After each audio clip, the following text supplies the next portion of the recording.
Jake, let's face it. It's no magical secret that bards are an inspiration to us all. I don't think they went to trade school for their expertise, but I do think that they all deserve a master's degree for their ability to charm and just enhance a party. But don't let my unsettling words bother you. I'm just over here singing their praises. This video is going to be all about the best 3 subclasses or colleges for the bard. Yeah, nicely done, Josh. I see what you did there.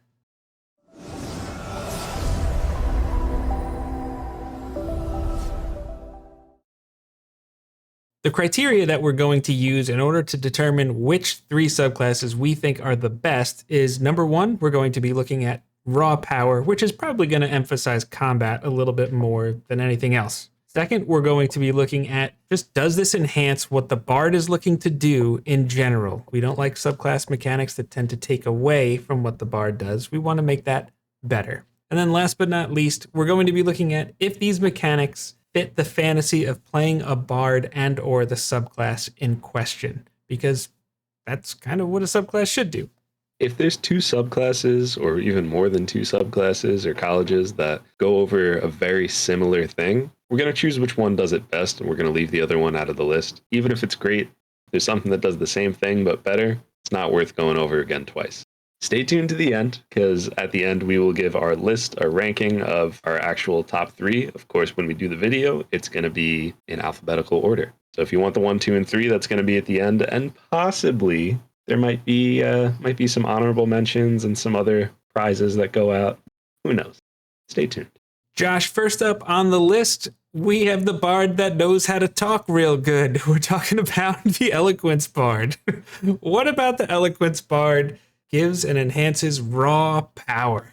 Well, Eloquence Bard is awesome, and you don't even need to bring a thesaurus to the table with you if you're playing an Eloquence Bard, but there's a lot of things that make them great. As far as raw power, I feel like unsettling words is probably the strongest. I think that contributes to this the most. You know, it's great for making sure like a save or suck spell is going to succeed. Essentially, as a bonus action, you could use your inspiration to make a creature, subtract that die from its next saving throw.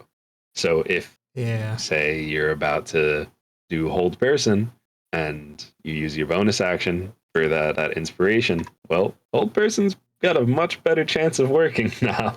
So it's definitely pretty strong in that way. But I think the beauty of the Eloquence Bard is really just their ability to enhance kind of the fantasy of that bard. Pretty good face, yes. I think. Absolutely. I think leading off at level 3, you're getting Silver Tongue, which is basically like the rogue's reliable talent. I mean, it only works on persuasion and deception checks, but if you roll lower than a 10 on one of those, it counts as a 10.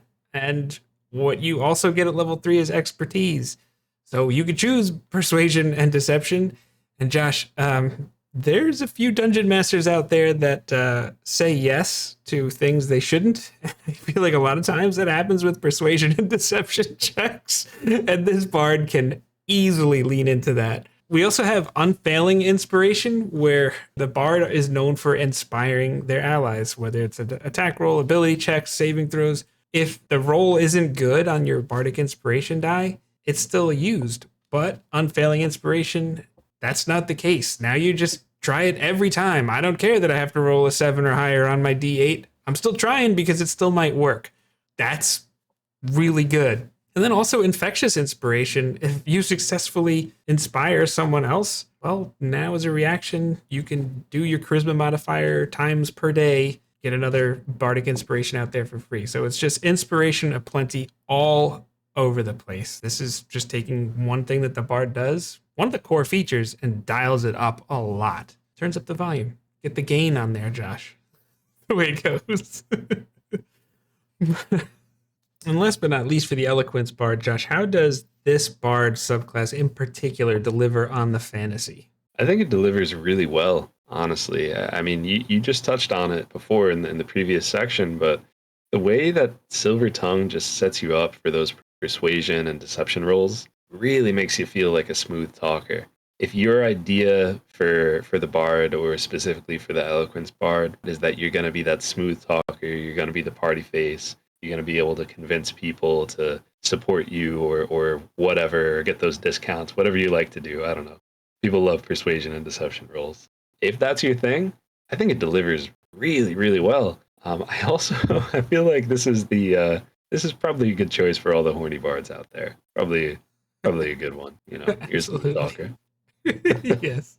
But alphabetically speaking, that's going to bring us to the lore bard. Lore bard is like the original. It's the OG. I know you've played one of them before. How do you feel about raw power? Yep, lore bard was one of my very first classes I played, and definitely I would say probably the most raw fun I've had. And one of the big reasons is additional magical secrets. Josh, it's just so versatile. Like whatever your party needs, you can help supplement it. If your party needs more healing, you can take healing. If your party needs fireball, you can take fireball. It doesn't matter what spell list, it doesn't matter what spell school or anything like that. You could pick extra spells, and that leans into what the bard already does. I mean, it just further enhances the natural versatility that's just kind of already baked into the class.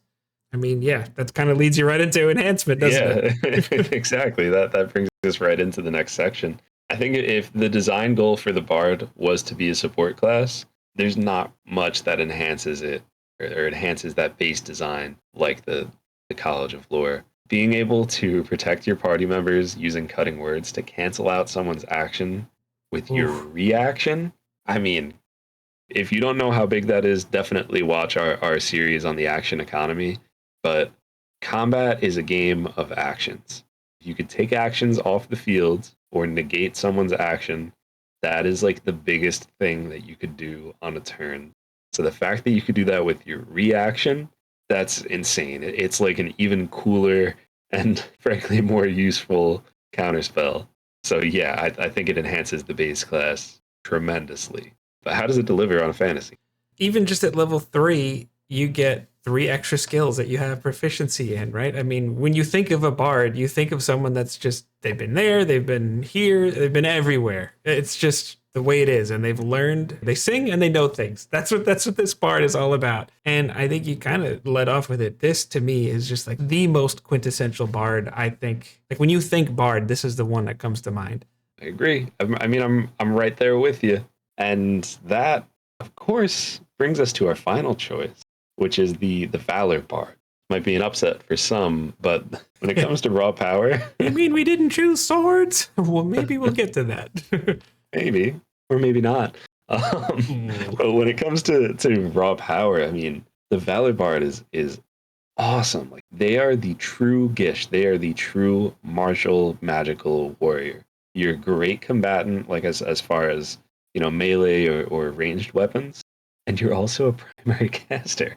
Like it really doesn't get much better than that. You know, like you could cast 9th level spells, and you could also hold your own if you have no slots left.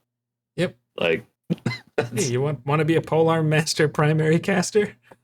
Okay. It's incredible. I feel like maybe it's obvious, but how does that enhance the base class? Well, if you look at the base class for the bard, I mean, you have a feature called Jack of all trades, but I think the one party role that you would look at that it kind of doesn't naturally do would be that frontline tank warrior damage dealer. And the Valor Bard does that. I mean, at level 6, you get extra attack. I just mentioned you could do Polearm Master, you could do things like that. You get the medium armor and the shield, so you can pump that AC up. And a lot of times, this might be a mental block for me, but that includes half plate. If you have half plate and a dexterity mod of 2, you're like right there. You're just one behind full plate. And like you said before, you can do it all. 9th level spells, expertise. Just what can't the Valor Bard do, I think is the real question. And that's kind of what you think of when you think of all the different things a bard can do. On top of that, combat inspiration it's not quite as good as the lore bard as we talked about in turning hits into misses, because it does take your bonus action, but you can put that on an ally who then can just expend it to enhance their armor class against an incoming attack. Or you can even pump it into your damage rolls. I mean, yeah, this is good. I'm a Valor Bard fan, Josh. What fantasy are we talking about when we're talking about delivering on it? And this is one of your favorites, actually, this fantasy. Yeah, no, it is. I mean, it's kind of like it's the warrior poet. This is your thinking fighter. Maybe not thinking. Maybe that's not the right word, but this is your this is your thinking fighter. Maybe You're thinking deep. not You're it's your soulful. it's your med thinker, you know, your deep Yeah. thinker, your overthinker. I don't know.